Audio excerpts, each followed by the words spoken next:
Hello, everyone. I hope everyone is doing all right. My name is Javier Torres, and welcome to the PopMeC roundtable called Mainstream Queer Representations from Pinkwashing to Queer Coding and Queerbaiting, as part of the roundtable series titled Feminism in Contemporary US Popular Culture, Legacies and Gendered Realities. I would like to remind everyone, as I said, that we will be having a 1 hour long discussion just as the previous roundtables, and during which the attendees should keep their cameras and mics off. And then afterwards, we will hold a 15-minute Q&A session in which everybody can ask any questions to the participants. To do so, they can keep their mic and camera on or post the question on the chat. Now, today we have 3 speakers with us. First, we would be welcoming Tracy Abbott, she's an assistant professor in the English and Media Studies Department at Bentley University. Her research interests include representations of gender and sexual identity in literature and popular culture. Her book, A History of Trans Representations in American Film and Media Genres, which analyzes transgender narratives in scripted visual media from the 60s and 2010s across a variety of genres, is actually under contract with Palgrave and will be out in 2022. She also has a forthcoming article titled Trans Brides in the History of Trans Representations, All That Glitters and Sensate, which should be out in the Journal of Popular Culture in 2022.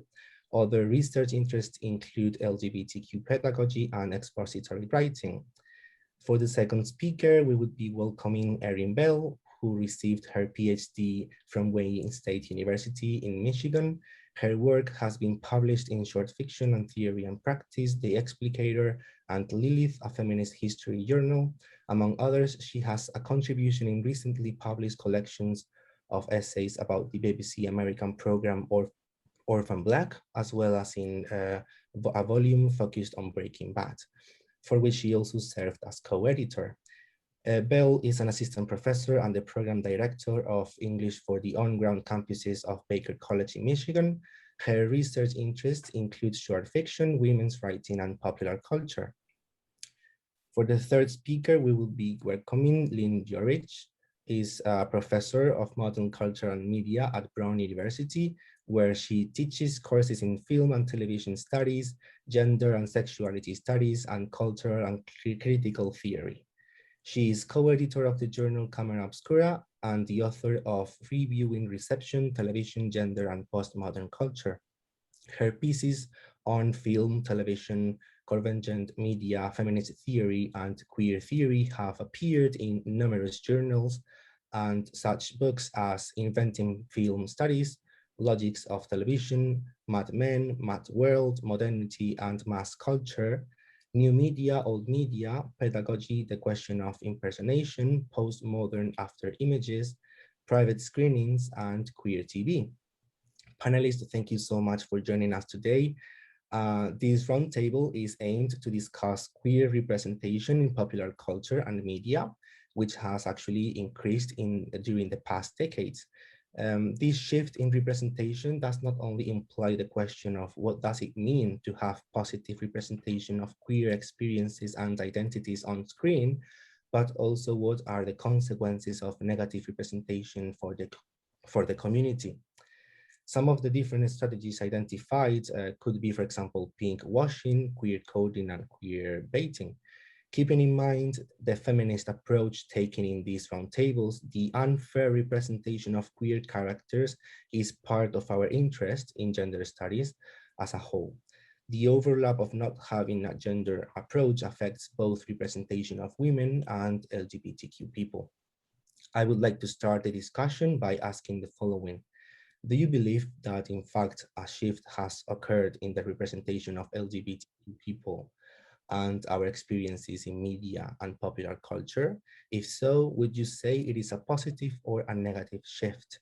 And so if you all agree, once we have discussed about this introductory part, we can continue to delve into the different strategies and some examples.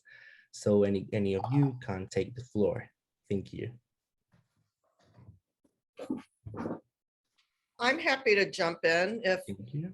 So I first of all, thank you so much for the introduction. Thank you for inviting us. It's so wonderful to be here. I only wish we could be there in person. But of course, given that we're thinking about televisuality and screen culture in a way, it's totally appropriate that we're here through screens. So thank you.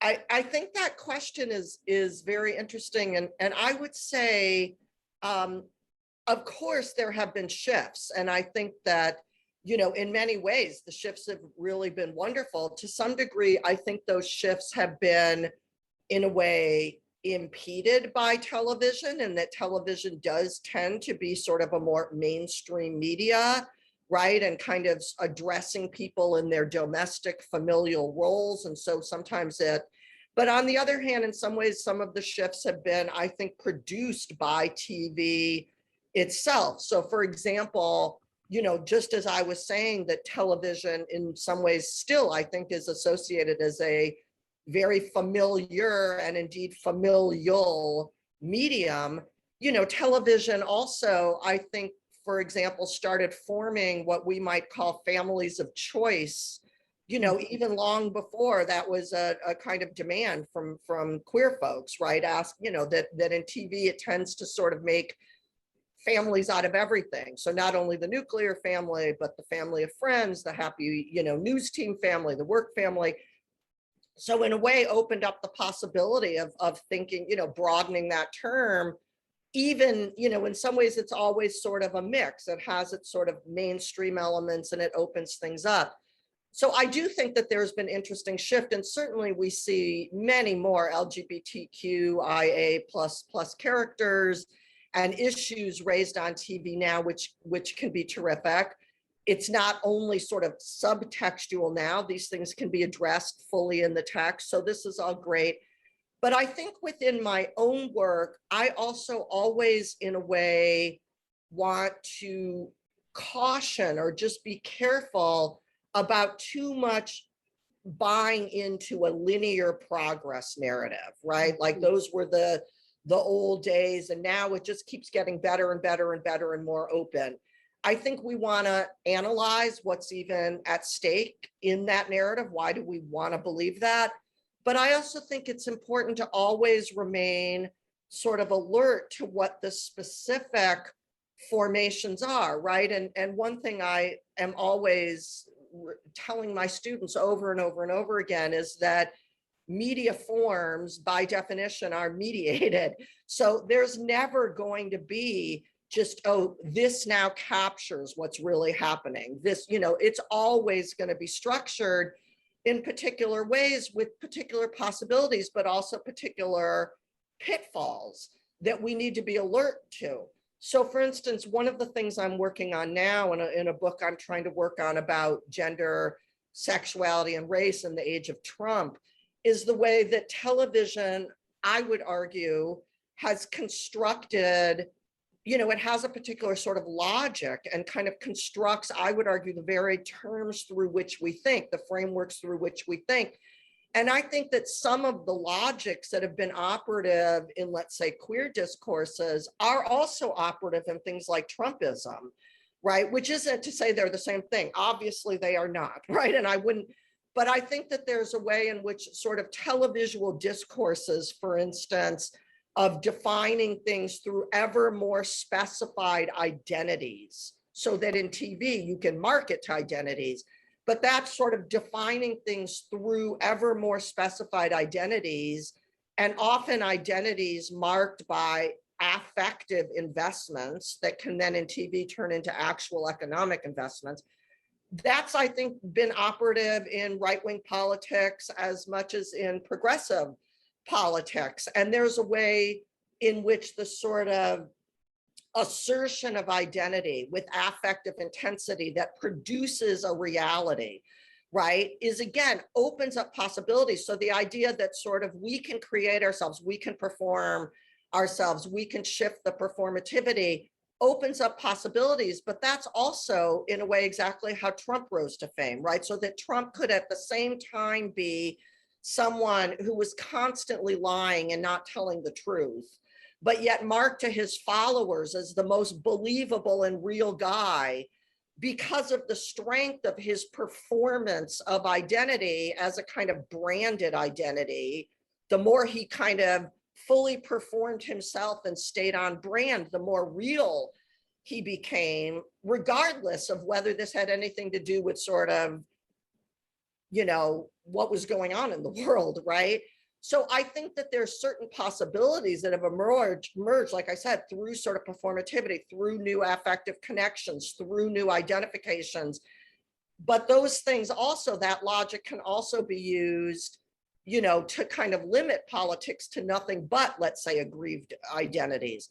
So I know I'm blabbing a lot, so I'm going to shut up in a minute, but just it's my long way of, I think, saying that I think that, yes, certain shifts have emerged that have been really interesting through televisual logics, but it's not simply a progress. There are equally kind of, like I said, pitfalls in addition to the possibilities, and we always need to be very, you know, thinking through what those are to sort of try to negotiate in the best way.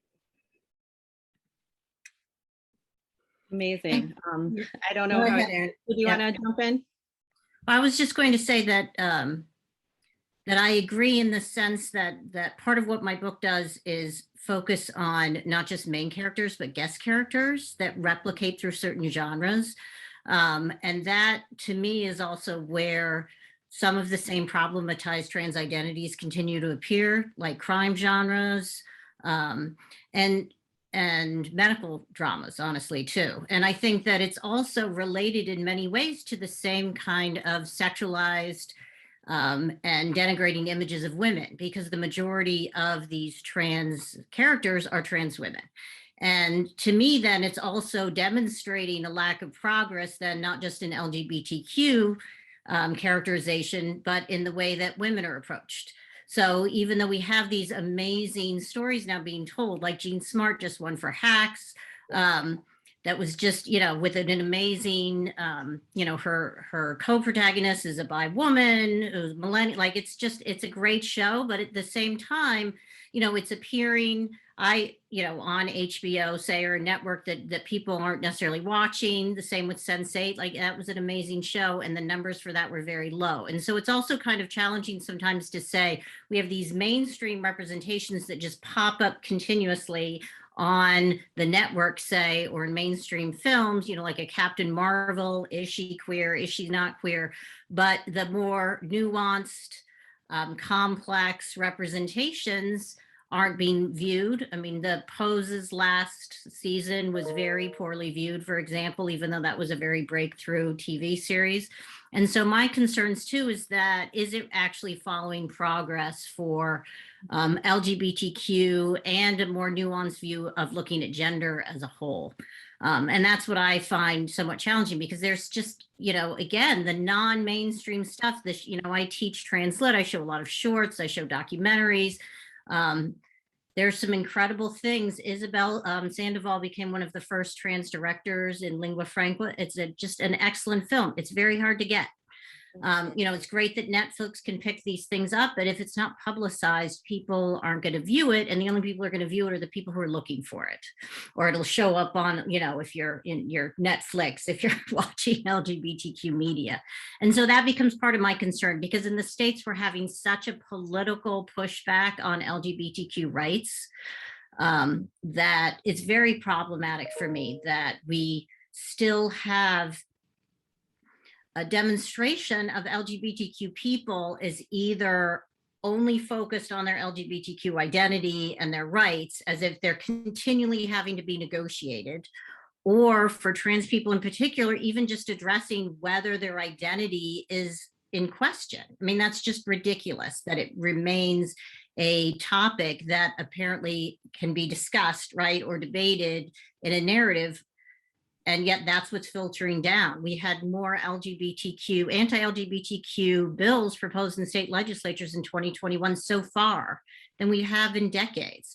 And so again, that's related to popular culture representations that are not, in some ways, not just making enough progress, but maintaining a focus on LGBTQ people only in a particular sense. Again, related to the idea that their rights and sometimes even their identities are up for debate, up for controversy, rather than, no, that's not it at all. But I'll stop and go ahead and let Erin go before. Both provided me a lot of food for thought, and I kind of took this in a different direction. I was thinking a little bit more of the mediated images online, and I was thinking about the possibilities of the lexicon that's available, because I'm really interested in, younger LGBTQ plus people and how they're making sense of identity discourses. And so on the one hand, I think it's amazing. I know that, my daughter understands pansexuality now, and she understands pronouns, and she's 14 years old. And I think that is so amazing, because that wasn't available for me when I was her age, of this like sharing of identity and kind of figuring out who you really are. And so they have all these wonderful, interesting folks online that are sharing their stories, the James Charles, Brad Mondo, Jeffree Star, Demi Lovato, kind of mentioning pronoun usage. And that is so awesome. I also come from this idea of like, I'm an ACT fan. And so I love Star Trek. I'm just going to put that out there. And I really, really, really thought it was the coolest thing that Discovery not only is introducing more characters of color, but there is a queer couple. They're married, they're together, and they're not just that secondary character of the week that shows up. Although there is an argument that one of the characters kind of fell into the trope of being, a dead gay person on the show, but he was resurrected. So that's interesting. And so I see that progress. Star Trek also has the first non-binary character. That's awesome. But like you said, here in the US, I see this really massive pushback as well. For as much as I am just amazed that these discourses are opening and young people I know are talking about them, apparently this new Star Trek is one that's, the most loathed by so many fans, saying that it's, just too liberal, it's too much. This isn't in the, I guess, general frame or mind or tradition of Star Trek, which I think is a whole nother argument, because I think it is. But so I see a lot of pushback. I see, as much as, like you said, we have made these different strides and there's this conversation. And I do think there are these really interesting representations moving forward. I feel like we keep stepping back here in the United States. And then that's coupled by, I was talking about being from Detroit. I mean, the number of murders of Black trans women is just staggering and astounding. And I see that, and that makes me worried for the future as well, because as much new, rich, mediated representations are out there, and my kids can tune in and learn about gender and learn about gender expression and realize that there's a continuum and they're somewhere on it. I worry for the future as well, because we've just seen this pendulum kind of swing back so much with the Trumpism. And so, Lynne, I really was interested by what you're saying, because it's almost like two halves of a whole, right? That these mediated representations go both ways. And as much as I'm excited about what's happening, I'm also kind of terrified sometimes as well. Yeah, so I agree. And I do, again, I think in some ways it's important to see them in relationship to one another, because much as I agree with you that the options now for people thinking about identifications and opening up new kinds of identifications and not having, is wonderful. On the other hand, it's also part of a general, again, logic in which we are sort of ever more particularly specifying and asked to ever more particularly specify ourselves, which on the one hand can give us new places from which to speak, and on the other hand can make us new targets of sort of surveillance, or, more so when it comes to TV, just ever more sort of measuring all your data being, to kind of define you in ways so that they can ever more target you as a consumer. So, like the way that that you were saying, Tracy, about, your Netflix lines up the next thing that they think you're going to watch. So in a way, being able to have, identifications that let you link to people can be great, but this ever more specification can also be where you're more and more defined as nothing but sort of, this, ever more particular way of targeting you. And I think in a way they're one and the same. And then of course, people also can use the identifications of, you know, whatever, the aggrieved white male position now to make an argument. So I think trying to think about how these logics in a way go beyond a simple positive, negative, better, worse, left, right, to try to think about how they're giving us the very frameworks for which we can operate. And then we have to think strategically, how do we operate in those ways to be able to use those things in productive ways, as opposed to having them use us in nothing but, you know, commodity terms, neoliberal terms, now new like tribal terms, right? That we're in a world where, you know, the idea of being placed into groups became nothing but like, you know, a game of Survivor with different tribes against each other, sort of now literally a game of Survivor. Who's going to survive this political kind of crises we've been in? So in a way, you know, it can open things up, but also, you know, have certain drawbacks that we just need to, I think carefully about, like I said, to be strategic. Well, thank you to the three of you. This like first intervention had like a lot of food for thought. I think it's really interesting, and like continuing with what we have just seen, from the point of view of academic research, how do you actually approach these issues? Like, how do you think research on queer issues and gender studies can further the understanding of the community? And in doing so, also improving or helping these shifts become maybe not more shifts, but of better quality. If any of you wants to jump in. Well, it's been a little bit interesting to me because, as I said, I just got this book contract, but I also, you know, send out articles on trans representations. And sometimes the readers are like, why are you still talking about how bad things are? Why aren't you talking about how things have gotten better? Like you're bringing us down almost, like you're not recognizing that.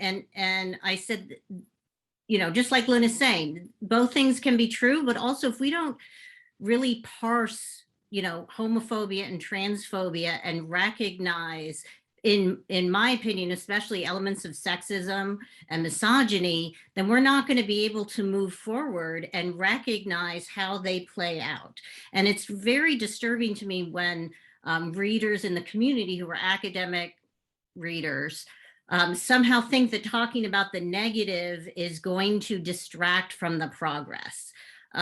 Because I don't think that that's true at all. I think that actually, as Lynne is saying, and Erin is pointing out, we have to see both at the same time, but also we really have to pay attention to the discussions of transphobia and homophobia. So just to give you an example, you know, if you look at just the trans guest characters on medical series in the States, it's always related to their transition, and they're held accountable for choices that they've made in this really, you know, I think transphobic way, even though it's like, oh, look how positive it is. They're talking about, you know, the importance of hormone treatment or something.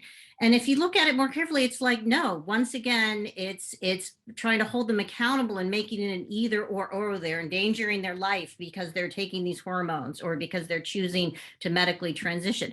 That to me is not positive. And yes, it's great that it's trans characters playing trans actors playing trans characters. But again, we have to, again, pay attention to the nuances, but also the continuity of how these things play out. Because the people watching medical dramas, in my opinion, a lot of them are not watching Pose, right? They're not watching RuPaul's Drag Race.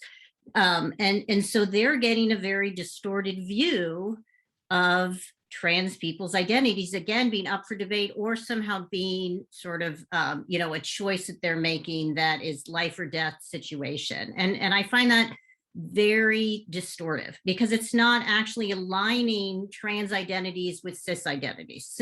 Cis people make choices about their medical treatment all the time, right? And so we continue to differentiate. And while it was a very good political structure to talk about same-sex marriage that way, right? Love is love. You can also see the opposing effect of that. If you're not careful and you just make it about loving monogamous relationships for queer people, right, then you're still privileging only certain types of identities, certain types of relationships and choices, rather than, as Erin's pointing out, the beauty of the fluidity of it, of the many choices that people are having. And so part of what I think about too is that academics have to, you know, and some, like, believe me, when you're starting out as an academic and you're getting readers' reports, it is just terrible. I don't know why sometimes people just like, oh, I have nothing to do this afternoon, I'm going to take this person down, you know, because I read for journals all the time and I would never, ever do that. So you got to stay strong, everyone. That is certainly true. But also, again, to, you know, if I'm talking to other queer academics through this context, for them to acknowledge that we have to do both things. Like, it's great that you want to publish that article about how positive representations have been recently, but that doesn't mean that mine is invalid or that I'm somehow distracting from that. And so I think, again, in academia, we have to be a little more nuanced ourselves sometimes when we're reacting to that. It's very similar. I used to be in literature more too, where if you do, like, I went to an Emily Dickinson conference once, the way that people stereotype lit professors like fighting with each other about, you know, this one tiny detail, like that, just nobody, you know, it doesn't do anybody any good to make us look more like obsessed with certain things, but also that, again, I just encourage people then to find the people who do sort of support you in your academic pursuits and validate them. And they may not necessarily be people who are working on exactly the same thing. Because I also do cultural studies. As soon as I read a reader's report that says this is irrelevant, you know, talking about violence against trans women and crime shows is irrelevant, I'm like, you and I do not have the same perspective on anything. Like, that to me is just totally not true. Like, that we're at a crisis point, and if you don't know that, then you cannot evaluate my work for me. I think that I totally agree with what you're saying, Tracy. And I mean, in my own work in television and media studies, again, I find the whole just notion of positive or negative, it does nothing but cloud people's ability to think, because they're putting it in categorizations. Whereas I'm trying to get my students always to look at the kind of particular structures, the particular forms, the particular strategies that let us see things in a particular way, that let us think. And it's never, you know, that's always a kind of complex phenomena. But for me, it's also interesting, like, why do people, not only should we kind of try to analyze the narratives we're getting through TV or social media or whatever, but even that very narrative about our world, why do people so much want to hold on to this idea that we are always progressing in a linear fashion, better and better and better?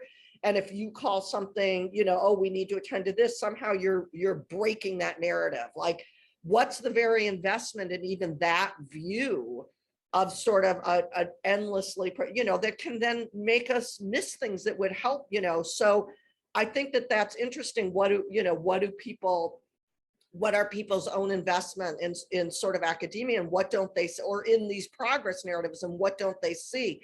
There's also, I find that not only in terms of sort of queer stuff or trans stuff, like, you know, why are you still talking about that thing? I find that even in terms of TV in general, right? People will be, why are you still talking about TV?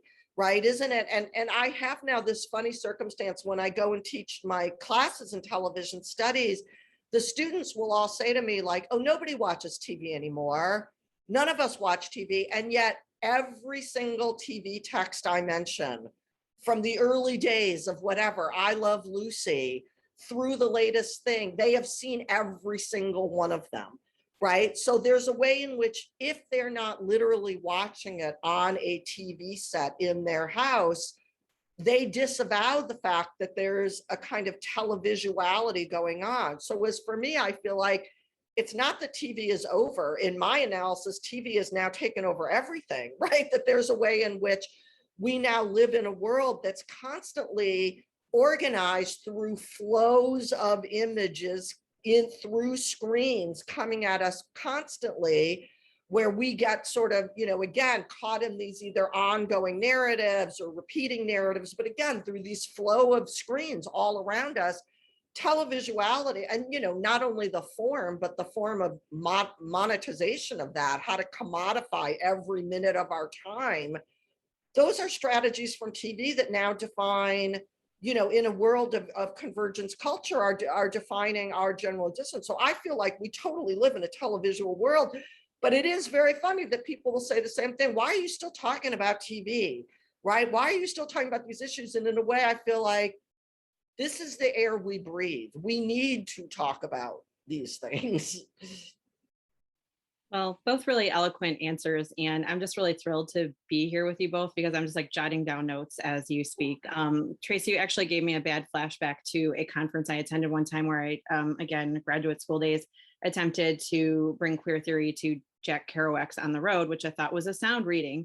But at any rate, I just really infuriated the person that was the chairing up that, because that wasn't their Kerouac, you know, that wasn't theirs. And I thought, well, I'm coming to this as, you know, like whatever, a 32-year-old younger student, and I see it everywhere. I don't know how you're missing this, but so I really liked your encouraging words, because that can be such a challenge as a young or emerging scholar when someone that's been in the field for, you know, a few decades tells a person like me that their work is not valuable or not relevant.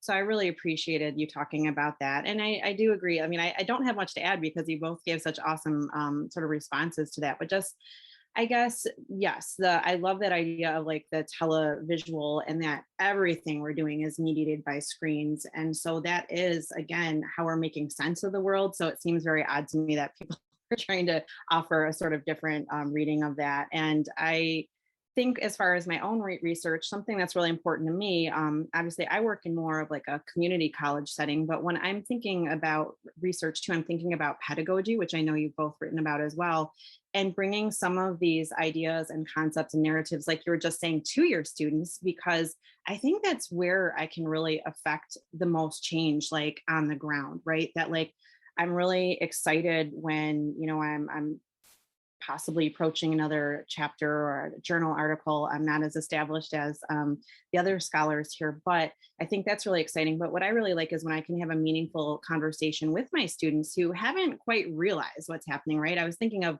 the procession of simulacra when you're talking as well. Like this is, you know, where is the real? The real is here now, right? And so thinking about how we can share that with students. And I just had a really cool example the other day. This is like not happened much lately, but someone read an article and it was about queer theory, and they said, you know what, that really changed my mind.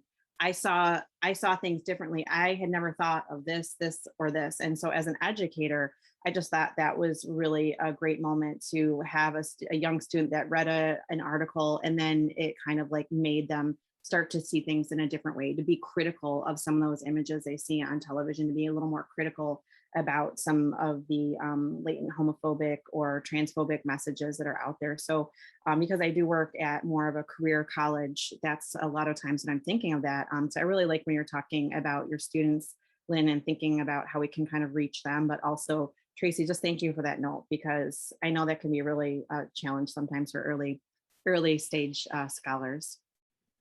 Well, it's still a challenge. It's still a challenge. No one likes to read negative reviews of their work or being told like this, you know, this doesn't make sense, this is terrible kind of issues. But just to add to that, I do teach at a business college, a business university. So my students are not media studies majors at all. But it's very important to me that they're recognizing, like Lynn is saying, that we're all affected by these media images, and you have to think carefully about them, but also the way that they're affecting the cultural viewpoint of parts of your identity. And so students are more sophisticated, I think, than I certainly was about, you know, the many, like you're saying, Erin, with your children, you know, the ranges of identities and options. Right now, Gen Z is literally the queerest generation in the United States, way more than 10%. I think it's 16 or 17%. For the first time this year, I'm teaching freshman writing again. And for the first time, I have 2 days, which has never happened in a first year class. And so I feel very good about that. But the challenge to me is also the way they're recognizing the connections to culture and politics.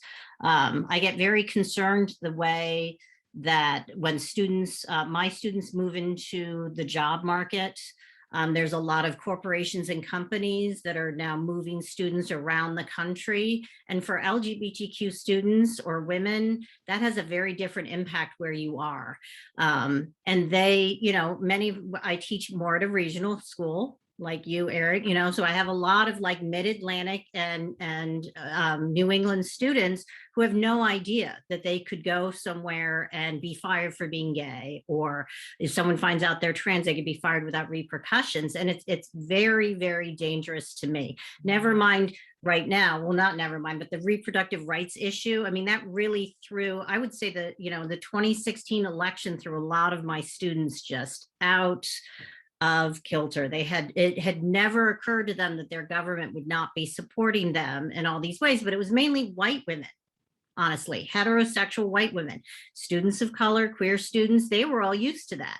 And so if they're in some ways, unfortunately, it is a positive out of a negative to look at the fact that we had such a reversal in rights for some of the more privileged women in our communities, that they're actually getting on board.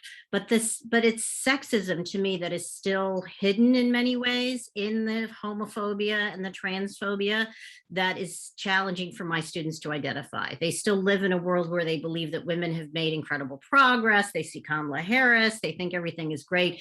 And they don't have a problem with what they dress, what, you know, how many sexual partners they have, the gender of their partners, and they don't recognize in many ways the ways in which they're still being classed as valuable only in a very limited sense, and why queer women and trans women and cis women and heterosexual women need to, in some ways, think about those more carefully, because unfortunately I've had experiences with cis men in the queer communities that are not positive, that they also do not want to necessarily talk about misogyny and sexism unless it relates to them as queer cis men. And that's not the same experience.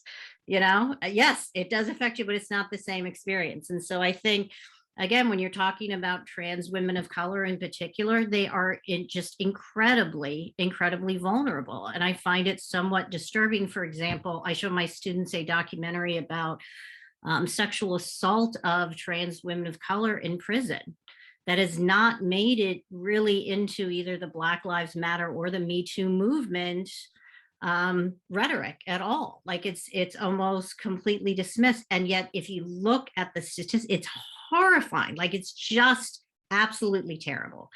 And so again, it's easy to go, oh, that's not my problem. That's happening in Georgia. But I mean, as we've seen with, the rise of certain politicians, if we've seen, at least in the United States, but also in Europe with the rise of far-right groups, like these are continuing to affect all of us. We can't take for granted our bubbles. Because I do enjoy my Massachusetts bubble, don't get me wrong. I'm so sorry to interrupt. It's just that I completely agree with you, of course, and it's just like we are more than halfway through, and I would like to just take a little shift on the discussion and trying to define what are these strategies like pinkwashing, queerbaiting, and queer coding. So if, for example, pinkwashing is being used to appeal to LGBTQ friendliness and to be perceived as a more progressive or modern institution in terms of politics or a marketing strategy, as I understand it, we can discuss on this a little bit now. On the same note, for example, queerbaiting has become a marketing technique applied to fiction and entertainment, aiming at hinting of the LGBTQ representation without actually depicting it in order to attract LGBTQ audiences at the same time that it avoids the rejection of other consumers or other audiences, viewers. On the other hand, queer coding, for example, is concerned with the subtextual coding of a character, if I'm correct, in media as LGBTQ, and this coding actually affects the perception of LGBTQ and queerness in the media and on the larger audiences, of course. For those queer audiences is more direct and it's easier to perceive and to analyze, but for non-queer audiences, they might just take those narratives and codes as the norm, and that's actually not a faithful representation. So what would you say maybe for like taking a couple of examples like TV shows or film, whatever you feel like? I have a really good example, and because I actually do have another audience member here who is listening in, one of the interesting parts of the pandemic, when you're talking about all the screens, I know I'm not alone in this, is that we just binged and binged. And so I'm here with my daughter who we watched 15 seasons of Supernatural. And that was definitely, again, it's kind of a cult classic here. You know, it's got a really, really fervent following. And if you ever have looked into that show, it's fun. But again, the two main characters, we had the main character, the brother Dean, who, long story short, meets the angelic angel cast. And, you know, they're both very, very attractive men. There are so many little hints, little moments. I think there's even a whole series of these memes of like the love, you know, this like longing stare.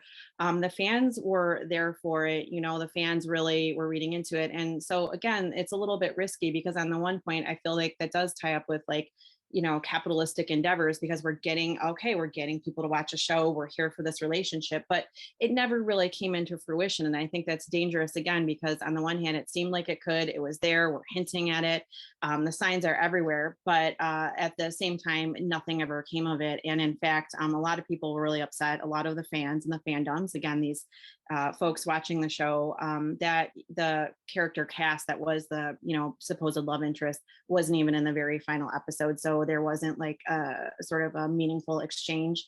He basically was, even though he'd been in the series for like 10 years, he wasn't in the very final episode, which a lot of people felt was like a slap in the face, really.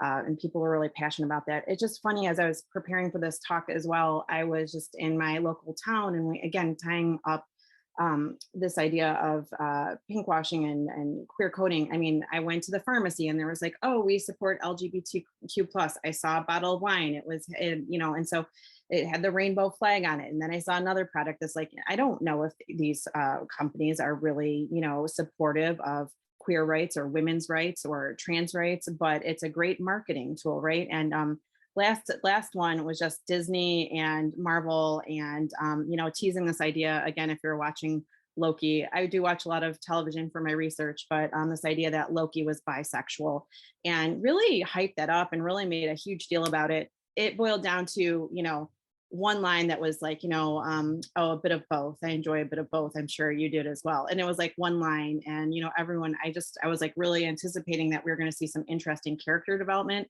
But instead, I felt like it was one line to sort of say, oh, yes, canonically, this character is bisexual, but it didn't go anywhere. And so on the one hand, it's nice to think that we are seeing those representations, but it's kind of leading the audiences on. And I think that can have like a detrimental effect in the end for the people that maybe are identifying with those characters or looking for something there. So I just wanted to get that in there because those were two of the examples I was thinking of when I saw that question. Yeah. Yeah, I mean, I think that the whole issue of, again, the way that they're marketing is the key thing. And the kind of queer coding, I mean, again, it can open up sort of a wonderful play with the audience. So beyond what TV is doing, what TV culture more broadly is doing, I think can be really interesting in that, you know, it can be fantastic the way that then fans will take these moments of queer coding and write their own narratives and really write sort of transformative things or do their own art. And that opens up a lot of possibilities for sort of engagement and community and creativity. You know, on the other hand, it's also, of course, a way for the corporations to get free labor on the part of their fans who are helping, you know, kind of promote something. So you know, it's in a complicated dynamic, but I think that, you know, it is important always to look at the sort of creativity of viewers, which I would argue was always there. Viewers were always active, engaged viewers, but now there's possibilities in media culture for them to put that out there more and have it circulate, which is really great. But, you know, again, from the industry's point of view, you know, I do think that there has been a lot of wonderful changes with, you know, many more diverse people in writers' rooms, showrunners, et cetera. So I do think that from the industry's point of view, there's a lot of interesting things happening. But of course, it's still, you know, it's a capitalist industry and everything is designed for profit making. So there is this kind of queer baiting of like, let's put hints of something in to get this valuable demographic, you know, and for good or for bad, you know, queer folks now seen as a valuable demographic. I mean, at least it's some kind of recognition, but what kind of recognition is it when you're only recognized as, you know, a consumer or a commodity yourself? But it's like, let's put it in there, and then, you know, often it's dropped. I know, you know, there were a lot of cases of, you know, the, let's say, bury your gays trope, right? Where like there would be a kind of queer baiting, like, let's have the hints of this. And then as soon as someone comes on, you know, they manage to kill them off, right? Something like that. Like in the 100, for example, was one that then led to a lot of fan outcry about the way that, you know, fans were lured in through this investment in what looked like was going to be this very moving, you know, story between two women. And then, you know, one of them is just summarily killed off in a way that was sort of just, you know, it was an accidental bullet. It was like meaningless, right? To, you know, so I think people found it frustrating. And then that led to organizing on their part, which was very, in a way, great that there could be organizing and that fans now feel like they can engage the industry. But I also feel like in terms of the kind of kill your gays, one of the things, again, that I'm interested in is, well, but are there ways that, you know, is the death of queer people on TV always that, or are there ways it could be re-articulated in more interesting ways? And I do think there's some programs like Pose, for example, was mentioned that I really admire, that in many ways very much brings in and is about queer death, but not as just sort of a one-off. It becomes part of the texture of, you know, the characters' lives and part of the texture of the show. And the texture of that show itself, you know, it's very like affective, sort of up and down, like it can move from sort of the hilarious to the tragic back to the hilarious in a matter of minutes, in a way that, you know, it kind of rouses your emotions to think about it, but death becomes part of that, not just the ending of something, right? And literally in that show, not the ending, because some of the characters that die can come back as ghosts in ways that can be very funny. So it sort of pushes the genre so that even as dealing with queer death, you know, and it puts it in the context of what was going on historically, of the activism.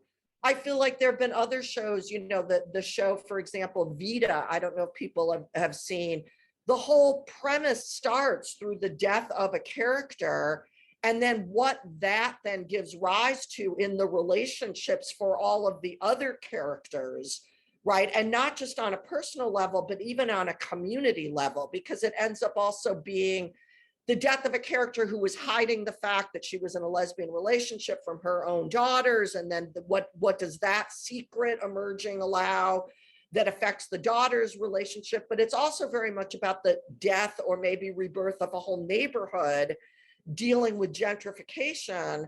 So through the idea, you know, death is not the end point there in a way. It opens up these possibilities for thinking about very complicated relations of, you know, between people and their locations, their histories, you know, what they knew about each other, what now they can learn about each other, what we can do in a you know, neighborhood in general. So I think that there are ways in which, again, some of those same tropes can be turned on their head.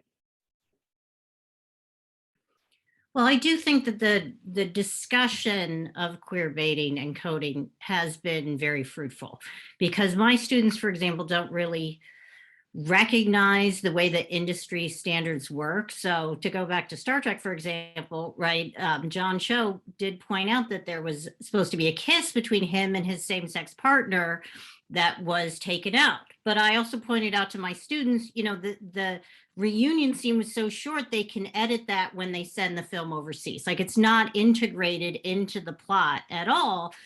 But I honestly also think that John Cho was able to say that in an interview, and I appreciate that more than say some of the Marvel actors who play into the queer coding sometimes, you know, Captain Marvel, oh, the short hair, is she, isn't she? And so, you know, as much as I respect them, I do think that they play into that narrative in a way that's very unfair. Like, if you're really for LGBTQ rights, insist that it's in the script, insist that it's explicit rather than just play up to your LGBTQ fans, you know, by saying, oh, sure, stand me with, you know, Tessa Thompson's character or whatever. Like, so I think that there should be more discussion of it in the industry, but also, again, like, I wouldn't be surprised, I don't know this for a fact, but whether what that controversy with the Star Trek film, then Discovery was like, we'll have an explicit, you know, couple, and it's integrated in this great way, and they're, you know, they have their ups and downs. I mean, it's really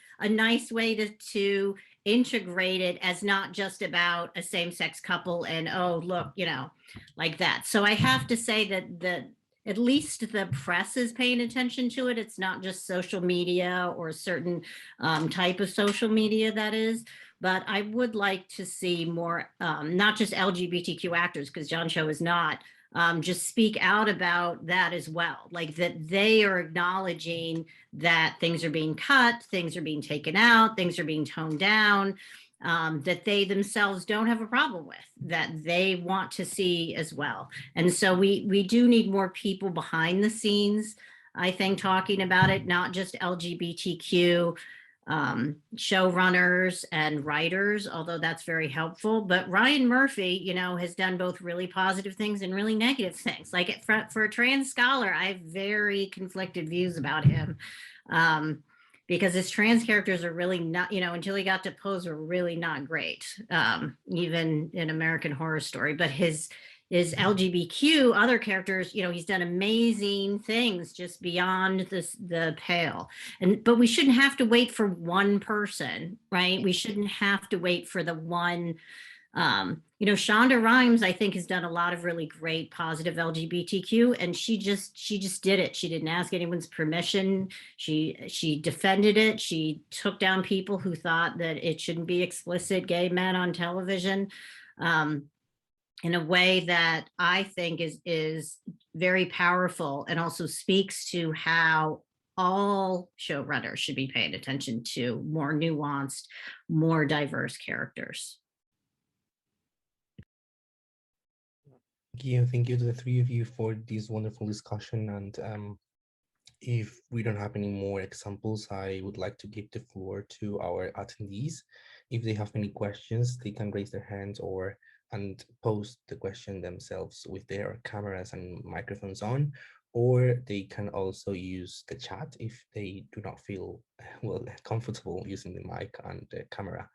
So yeah, well, in the meantime, I would like we in the organizing committee, I think I speak for all of us, are deeply grateful for the three of you to accept the invitation and for being here today with this wonderful discussion. Myself, I'm an emerging scholar. I wouldn't say so, just starting my PhD. So, but I will definitely be delving into the LGBTQ media studies, trans studies, queer studies. That's what I'm interested in, and I cannot express enough how grateful I am for this discussion today and your presence here. So yeah, I just wanted to get that off my chest first, and then if anyone wants to ask any question, we are here for it. So, oh yeah, we've got one on the chat. Mand says, I have a comment, if I may, to add to our esteemed professors. COVID-19 pandemic has impacted the LGBTQ activities and their strong position, so to speak, when it comes to talk about media influence. Maybe they are now reviving, and with a more sense of far-sighted view. Like, for example, is it not necessary to have family against LGBTQ or vice versa, rather than respecting the identity of each? Well, the question in the chat. I would want to say something about the relationship that this person brings up that's very interesting, I think, about COVID-19, that I would just want to say, I'm not sure if it exactly answers the question, but I think is tied to part of it. I wrote this little essay called Watching Television in a Pandemic when when the pandemic started, because I was trying to work on this book that I mentioned about sort of gender, sexuality, and race in the era of Trump and TV, and was watching a lot of TV. And then the pandemic hit, and then I was doing nothing but watching TV, and I couldn't think about anything other, like I think many of us, about than the pandemic, right? Tuning in constantly to the news to try to find out what's happening, and then being overwhelmed. So turning to sort of comfort TV to avoid the news, and then back to the news. And I couldn't sort of think about anything else. So I thought, okay, since I can't think about anything else other than TV and COVID, I'm going to actually write about TV and COVID. And I was sort of interested in the way that, you know, television, again, itself has been located at the border of sort of public and private, inside and outside, domestic and social, that it's the, you know, our personal screens that connect us to the outside world. And the way we're addressed by TV is, you know, watch your personal screen to be part of the world. And that's exactly how we were addressed also by COVID discourse, right? That the way to be part of the world was to stay home and watch TV so that you were not out there infecting people, right? So in a way, it was exactly sort of using that same discourse of, oh, here's how you can be a good citizen through basically, you know, retreating to the private sphere. It had this tie between televisual and COVID, for all that meant for not just LGBTQ people, but everybody, in terms of how did it open up new connections, and that everybody was connecting through screens that could, you know, allow, even as an example of this workshop, like otherwise we wouldn't be able to talk to, you know, we probably wouldn't all be able to go to Spain in person. So living through screen culture in a way allows for new communities, but on the other hand, separates us. And what did it do to political activism? So what did it mean about either being together, being alone, as we're trying to articulate our positions? So I think that there is an interesting connection there. But just to tie it to a TV example, another TV show that I find really interesting is Work in Progress. I don't know if people watch that, which is based on, okay, I'm going to block the showrunner's name now, Abby McEnany, is that Abby McEnany? So it's sort of a semi-autobiographical show where she's the showrunner. She also plays the main character. And in a way, it's kind of an amazing show, a half-hour dramedy, in that it's really willing to reveal the main character played by the showrunner as in some ways an incredibly difficult person who could do some horrible things, especially around the way she treats a trans partner at one point, and can be in general just very awkward. So in a way, it's interesting for being willing to kind of show that. But it had a really, I thought, fascinating episode, just not the very last episode, but the second to last, where within the narrative world, COVID is starting to hit them. So it's following this plot about Abby, who's already sort of has a lot of social anxiety and obsessive compulsive disorder. She's starting to deal with COVID, and what does it mean to kind of have to wear a mask everywhere and stay home and be worried about everything you touch? That's happening. But so it's intercutting that, which is that within the narrative, the present, right, with her memories of the past. And most of the memories in that episode of the past have to do with her engaging or being confronted by, or encountering trans folks, and seeing the way they're shut out and isolated from things like not allowed into the Women's Music Festival, or a lot of suspicion. So it's sort of through the parallel, through the intercutting, creates this comparison and contrast between what does it mean to sort of isolate for the public good in a pandemic versus people who were forced to isolate and not be part of a community and shut out. And the kind of connections between COVID and trans politics was sort of fascinating, I thought, in really getting people to think about how are borders around communities formed? How are we asked to take care of one another, maybe by retreating, but also by connecting? But who's just told to retreat and not to connect? So I thought that was a sort of fascinating idea in, you know, that could come up through that show, thinking about the ties between LGBTQ stuff and COVID. Yeah, I want to read that essay. That sounds really amazing. And I was just thinking again, yeah, I get it. And thinking about, one of the major issues here for us was that sense of alienation, isolation, especially for our younger people that maybe were cut off from their social networks, right? Because couldn't go to school, couldn't go to college class. And then to think of that, to sort of backtrack through our lens of feminism as well. And, the sort of really inequity between working women, working mothers, what we face throughout the pandemic of just, carrying this extreme burden. So I think on the one hand, those shows kind of provided us a sense of community when we didn't have one. And like we just rescheduled the Detroit Pride Parade and the Detroit Pride Festival this last weekend because they haven't been able to have that. So some of those big events, some of those small events, and I feel like for our young people that might have been struggling, feeling alone, enduring mental health crisis, the television sometimes provides us with like that sense of someone that gets me. And I know that it's mediated and I know it's representational, but I think that was a really powerful connection for some of us over this time, because otherwise I just felt like we were alone and abandoned and not having. So that's again why I'm very glad for this opportunity as well. But I do want to check out that essay because I think I could find a lot that I could relate to in that one. Oh, thank you. I would also just quickly add, again, we were sort of, the general kind of we that TV speaks to, again, was asked to sort of, stay in the safety of your home, right? So that you're, the dangers out there. But again, we can ask the question of, well, for whom is the home a place of safety? I mean, not for everybody, right?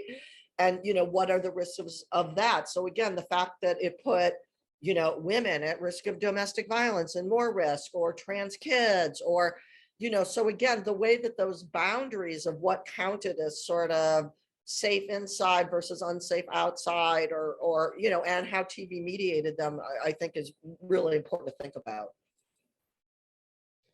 Thank you for answering that question. I would, Tracy, do you have anything to say? Yeah, I just wanted to add that as a reminder that queer spaces are also very important, and when people can't come together. So a lot of times people tend to think of, the nightclubs and the bars or whatever that were shut down. But I was actually thinking of comedy clubs. I am a big fan of like Rhea Butcher, Carmen Esposito, and a lot of queer comics showed up on Two Dope Queens, and places like that. And they moved into other programs. Rhea Butcher is just amazing, has been doing a lot of work at a lot of different things. And I get concerned that without those spaces, without those places where they were able to come up and get feedback and then get support from other comedians, that we might be losing in some way some queer artists who no longer have those outlets or those ways to be seen and visible from the powers that be, the HBO, people looking for a new series like they did with Carmen Esposito. Thank you again to the three of you for your answers. I think we've got another question. Laura, if you would like to turn on your camera. Thank you. Hi, everyone. Well, first of all, thank you, the three of you. It's been very, very interesting and loving this conversation. And I wanted to, I don't have a very specific, well-defined question, but I want to bring another topic into the table, that when Erin was speaking about supernatural and the cast thing, which was very painful to all of us. This idea of queerbaiting, it made me think a lot of fan spaces, internet fan spaces, which can of course be these queer spaces you've just been talking about, Tracy, and how fans have always been creating fan fiction and fan art to represent queer couples that weren't there, or including women when they weren't there. And in a way, sometimes very often responding to this queerbaiting in the shows, and how these spaces, precisely because of this, have been commodified.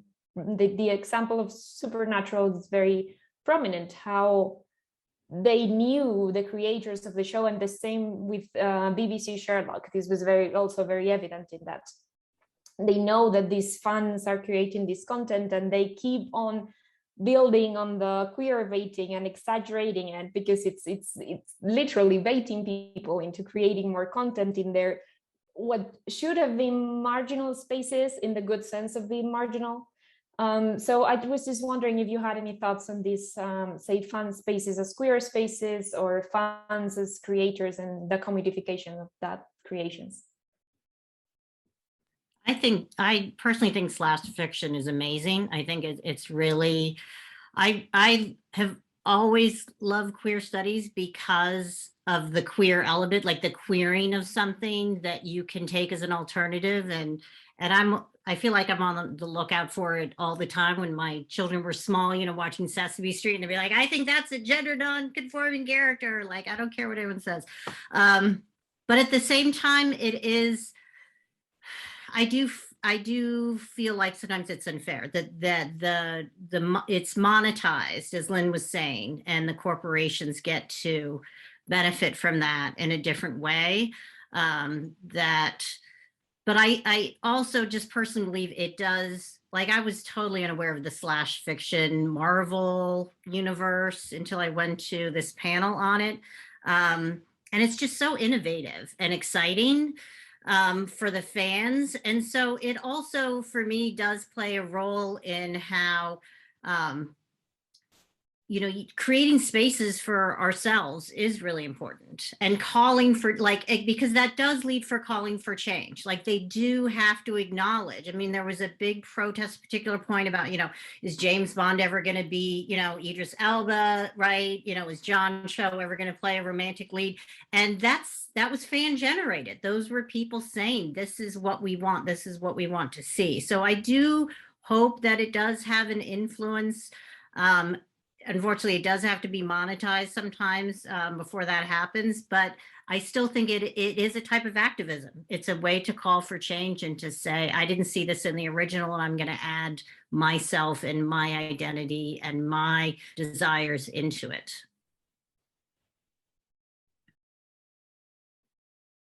Yeah, I totally agree. And I think that there is a wonderful way in which fan cultures can make space, you know, but of course we also have to realize that there are some fan cultures that are, and, you know, again, there's like the Trumpist fan cultures, there's like the Gamergate guys, you know, who were fans of a particular thing, and then go on the rampage whenever, you know, a woman or a person of color gets involved, saying that, oh, they've destroyed their fan space. So, you know, like everything, it's a space of sort of negotiation. I think it's a really important space of negotiation to think about, but that is the case. I love it when it's also when fan cultures, I think that it's really important the way they engage with our media world, obviously, because as I've said, I think, you know, media world, you know, that's the world we live in. We live in a media world, so that is the world to engage with. But I also love it when it can become explicitly political. So the way, for example, that like BTS fans totally trolled like Donald Trump by buying up all the, you know, reserving all the tickets for a rally, so it looked like, you know, thousands would show up, and then no one did. So I think there's a way in which fan spaces can take their connections and communities, right, and really activate those in ways, you know, that can be amazing in terms of, you know, political impact. Thank you very much, Laura, for your question. And the three of you again. I think that would be it. I would also like to say thank you to all of the participants for attending today, and also a reminder that in 15 minutes there will be the last roundtable for the series, which is titled Women as Popular Culture Creators. Thank you very much again to Tracy, Lynne, Erin, everyone who participated. Thank you very much. It's a pleasure. It's been an amazing evening for me. It's 7:15. I don't know what else to say rather than just thanks again, and best of luck with research, and stay strong.